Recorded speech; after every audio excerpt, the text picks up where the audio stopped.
এদিকে সপ্তাহের ব্যবধানে রাজধানীর বাইরের বাজারে বেড়েছে মাছ ও মাংসের দাম, চড়া সব ধরনের সবজির দাম। সরবরাহ সংকটের অজুহাত দিচ্ছেন ব্যবসায়ীরা। নিত্যপণ্যের বাড়তি দামে ক্ষোভ জানিয়েছে ক্রেতারা। বাজার নিয়মিত মনিটরিংয়ের দাবি তাদের।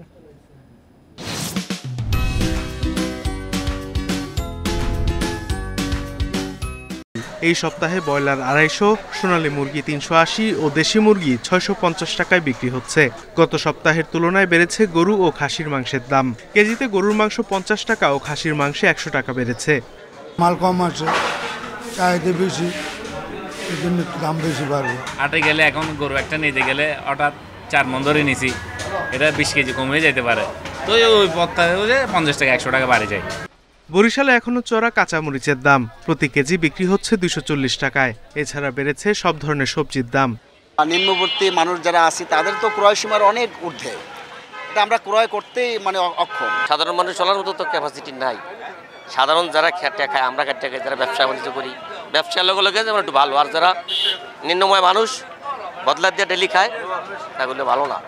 বগুড়াতে কাঁচামরিচের পাশাপাশি বেড়েছে টমেটোর দাম। গত সপ্তাহ থেকে 10 টাকা বেড়ে বিক্রি হচ্ছে 70 টাকায়। কাঁচামরিচ অনেক বেশি দাম, ঊর্ধ্বগতি। পেঁয়াজের দাম, তারপরে ফুলকপি, পাতাকপি, এগুলো সব ঊর্ধ্বগতি। একই পরিস্থিতি রাজশাহী ও খুলনাতেও। দামের কারণ হিসেবে বিক্রেতারা সরবরাহ সংকটকে দায়ী করছে, তবে তা মানতে নারাজ ক্রেতারা। Sadequr Rahman Siddiqui, independent news.